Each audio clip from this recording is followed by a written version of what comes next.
We are here, all of us, to celebrate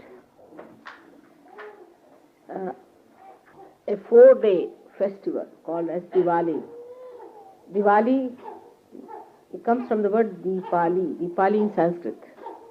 The word Deepa means the lights and Ali means the line, the rose. Now, there are many things that have happened during these 4 days, and that's how it is celebrated with such a great enthusiasm. The first thing is the day of the Lakshmi's birth. That is the 13th day of the moon, Dhanteras they call it. Is the real day when Lakshmi was born out of the sea. That's why she is called as Miriam or Mariam. Word Mari or marine also comes from the word sea. So, she is born out of the sea. She is created out of the sea.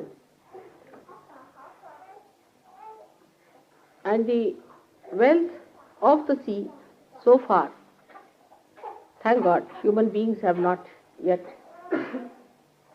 exploited. But they may one day start doing that also. And a lot of wealth is still there. So when people start getting worried about exhausting the Mother Earth, you must know that sea is much more than the earth is.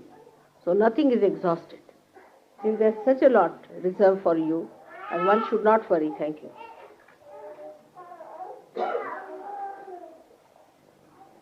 As to the supply of wealth that can come from the sea. Now this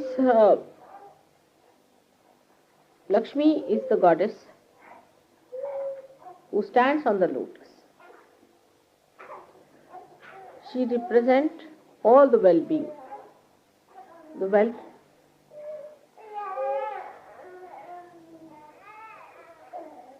the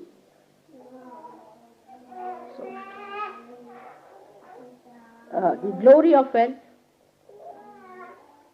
the decoration of wealth, whichever is auspicious. Whatever is not auspicious is not wealth, according to Sahaj Yoga or according to any scripture. It is not wealth at all. So she is a lady who stands on a lotus, showing that a person who has got wealth has to be a person who doesn't assert his pressures on people, who doesn't push people around, who doesn't pressurize.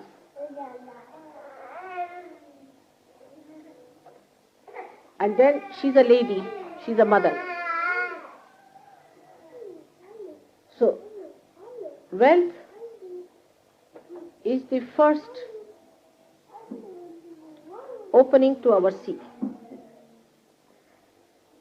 But when you start seeking the wealth, you realize that the superficial wealth that you are seeking is not sufficient, is not going to give you complete joy.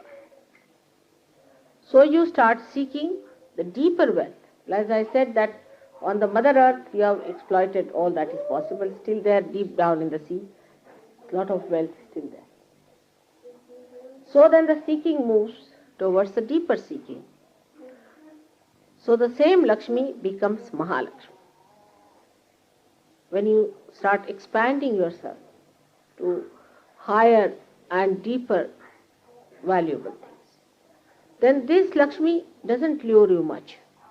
She is just there for your glory, but not for your satisfaction. The wealth is there for distribution. You enjoy there's no word for dhan, I think. Oh, generosity. But generosity is different. But what I am saying, generous fondness.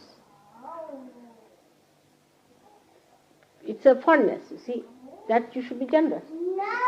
Sometimes is a very great happiness and joy that you feel.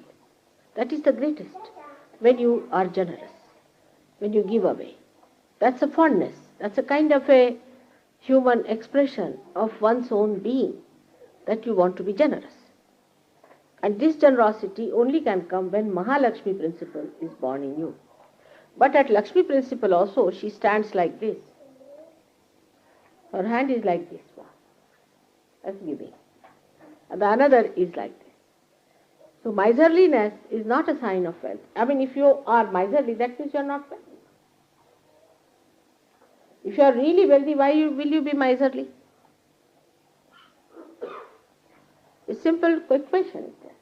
That means if you are really wealthy, you will just give away. If you cannot give away, then you are poor. You are a beggar. You are still hankering after that. That means you are still a beggar. You are hankering for it. So this left hand she is giving all the time. And with the right hand she protects people. She gives protection to people. The wealth must give protection to people in the way it must look after the well-being of others, not your own.